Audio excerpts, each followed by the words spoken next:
जय माता दी। साल 2026 में चैत्र नवरात्रि कब से शुरू और कब समाप्त होंगे और कलश स्थापना का शुभ मुहूर्त क्या रहेगा? नवरात्रों में व्रत में क्या खाना चाहिए और कौन सा फल नहीं खाना चाहिए? कौन सी गलती नहीं करनी चाहिए? अखंड ज्योत की बाती का क्या करें? जो हरे भरे जौ होते हैं उसका क्या करें? कुछ लोग करते हैं गलती। इस बार चैत्र मास के शुक्ल पक्ष की प्रतिपदा तिथि 19 मार्च दिन गुरुवार को सुबह 6:54 से शुरू हो रही है। इससे पहले तक अमावस्या तिथि रहेगी और प्रतिपदा 20 मार्च को दिन शुक्रवार सुबह 4:52 पर समाप्त होगी। ऐसे में इस बार चैत्र नवरात्रि 19 मार्च दिन गुरुवार से प्रारंभ होगी और नवरात्रि का समापन होगा 27 मार्च शुक्रवार महानवमी के दिन।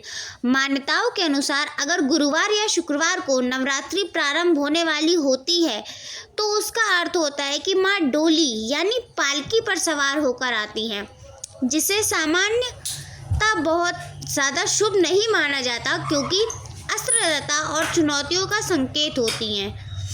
अभी हाल में ही भारत में चंद्र ग्रहण देखने को मिला है। जब जब भारत में चंद्र ग्रहण पड़ता है, आंधी, तूफान, वर्षा, बाढ़ जैसे हालात बनते हैं, तो माता का पालकी पर सवार होना एक और चिंता का विषय हो सकता है। अगर आप माता रानी के सच्चे भक्त हैं तो माता रानी आपकी रक्षा करने स्वयं आएंगी। बस धैर्य रखें और माँ की भक्ति करते रहें। दिन रात माँ की सेवा करें। माँ आपको आंधी तूफान से क्या जिंदगी मौत से लड़ रहे होंगे तो भी स्वयं बचाने आएंगी। इस बार शुक्रवार के दिन महानवमी है। इस बार माता हाथी पर सवार होकर अपने लोक वापस जाएगी और धार्मिक मान्यताओं के अनुसार हाथी पर विदा होना बहुत ही शुभ संकेत माना जाता है। इसलिए भक्ति इन 9 दिनों में माता रानी को प्रसन्न करने के लिए सामर्थ्य हो तो उपवास ज़रूर रखें, नहीं तो सच्चे मन से पूजा अवश्य करें। यदि समय हो तो आप कलश स्थापना ज़रूर करें। कलश स्थापना हमेशा शुभ मुहूर्त में ही करनी चाहिए, तभी 9 दिनों में की गई पूजा का संपूर्ण फल मिलता है। और इस बार नवरात्रि में 19 मार्च को कलश स्थापना का शुभ मुहूर्त सुबह 6:54 से 7:45 तक रहेगा, तो ध्यान रखिएगा इसी मुहूर्त में आपको कलश स्थापना करनी है क्योंकि इससे पहले तक अमावस्या तिथि रहेगी। अगर आप इस समय कलश स्थापना नहीं कर पाते हैं तो फिर दूसरा मुहूर्त रहेगा जो कि 12:10 से 12:58 तक रहेगा, जो कि बहुत ही शुभ माना जाता है। चैत्र शुक्ल की प्रतिपदा तिथि को ब्रह्मा जी ने सृष्टि का निर्माण किया और इस दिन माँ दुर्गा प्रकट हुई मानते हैं। इसलिए चैत्र शुक्ल पद से ही हिंदू धर्म नववर्ष का प्रारंभ होता है। तो आप सभी को हिंदू नववर्ष की हार्दिक शुभकामनाएं। चैत्र नवरात्रि की बहुत बहुत शुभकामनाएं। नवरात्रि के 9 दिनों में माँ भगवती के इन 9 रूपों की पूजा की जाती है, जिसमें माँ शैलपुत्री, माँ ब्रह्मचारिणी, माँ चंद्रघंटा, माँ कुष्मांडा, माँ स्कंद माता, माँ कात्यायनी माता, माँ कालरात्रि, माँ महागौरी, माँ सिद्धिरात्रि की आराधना की जाती है। और इन 9 दिनों में माँ को जो अलग अलग प्रकार के भोग अर्पित किए जाते हैं। कन्या पूजन का दिन अष्टमी 26 मार्च को, नवमी 27 मार्च को कन्या भोज खिलाने का समय ब्रह्म मुहूर्त में सुबह 4:11 से 6:56 तक है। शुभ मुहूर्त इसके बाद दूसरा मुहूर्त सुबह 8:21 से 11 बजे तक है। यदि आप कन्या पूजन मुहूर्त में कर सके तो बहुत ही शुभ है। अब हम जानते हैं कि नवरात्र में क्या खाना चाहिए और क्या पीना चाहिए और कौन सी गलती नहीं करनी चाहिए। जौ में कम हरियाली आने का मतलब घर में धीरे धीरे खुशियों का वास होगा और ज़्यादा हरियाली आने पर घर में धन धान की वर्षा होगी। तेजी से व्यापार दिन दोगुनी रात चौगुनी तरक्की करेगा। कई लोग जौ में रोज़ पानी डालते हैं, जबकि इसमें पानी नहीं डाला जाता है, पानी छिड़का जाता है, इसलिए जौ सड़ जाते हैं और ख़राब हो जाते हैं। ऐसा ना करें और इसी कारण हरियाली नहीं आती है। ज़्यादा पानी डालने से यह ख़राब हो जाते हैं। दोस्तों, जब आपके घर में जौ हरे भरे हो जाएं, तब इसमें चांदी का सिक्का या 1 रुपये का सिक्का ज़रूर डालें। सिक्का डालने से माता रानी प्रसन्न होती हैं और आपके घर में धन दान का आगमन शुरू हो जाता है। दोस्तों, नवरात्रि समाप्त होने के बाद हरे भरे जौ का क्या करें, आइए जानते हैं। इसमें आपने जो 1 रुपये का सिक्का डाला है वह अपने धन के स्थान पर रख दें। इससे धन में बढ़ोतरी होती है।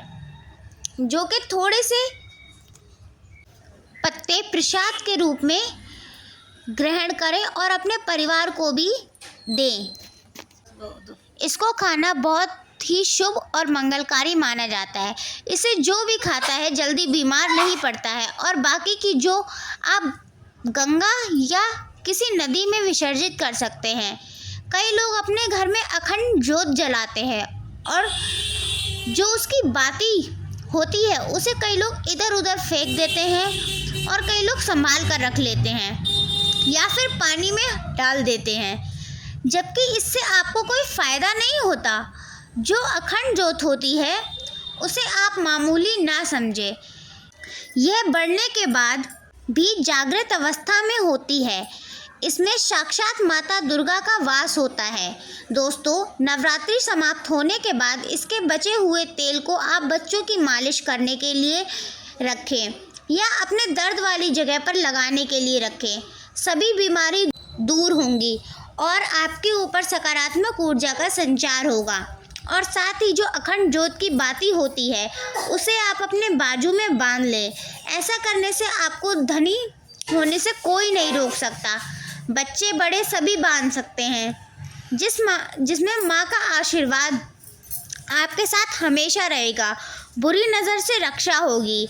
नवरात्रि में जब कलश स्थापना की जाती है तब कलश के नीचे चावल ज़रूर रखें और कलश के ऊपर एक नारियल ज़रूर रखें। और इन दिनों चीज़ों का क्या करें, आइए जानते हैं। कलश के ऊपर जो नारियल होता है उसे कन्या पूजन में तोड़कर कन्याओं को बांट दें। आप भी प्रसाद ले लें। अगर आप चाहें तो इसे गंगा में विसर्जित कर सकते हैं या प्रसाद में ले सकते हैं। दोस्तों, जो कलश के नीचे चावल रखे जाते हैं उसे आप थोड़ी सी हल्दी में पीला करके एक लाल कपड़े में बांधकर अपने धन रखने वाली जगह पर रख दें या पर्स में रख लें। इससे धन तेजी से बढ़ता है। माता लक्ष्मी की कृपा होती है। बाकी चावलों को आप पक्षियों को डाल दें। बाकी कलश और जो गंगा में विसर्जित कर दें और जौ को गंगा में विसर्जित कर दें। ऐसा करने से नवरात्रि का संपूर्ण फल प्राप्त होगा और व्रत रखने का फल शीघ्र ही मिलता है। दोस्तों, और भूल कर भी यह गलती कभी मत करना। गंगा में कचरा आदि धूप बत्ती के डब्बे, माचिस की डिब्बी भूल कर भी कभी मत डालना।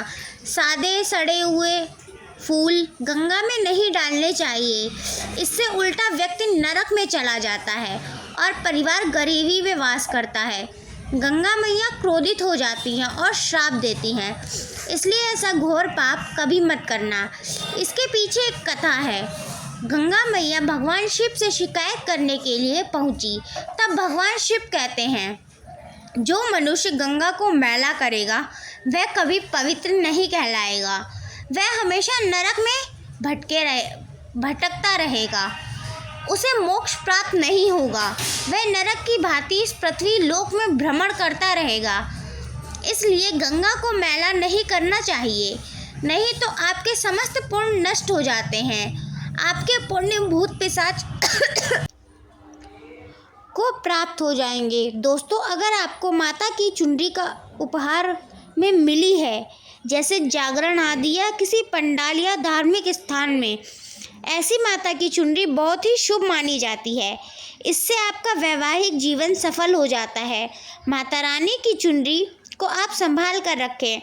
इसे आप करवा चौथ व्रत पर या किसी भी पूजा के दौरान पहन सकते हैं। इसमें माता रानी का आशीर्वाद होता है। जो आपको प्राप्त होगा, ऐसी चुनरी सदैव संभाल कर रखनी चाहिए। यह जागृत अवस्था में होती है।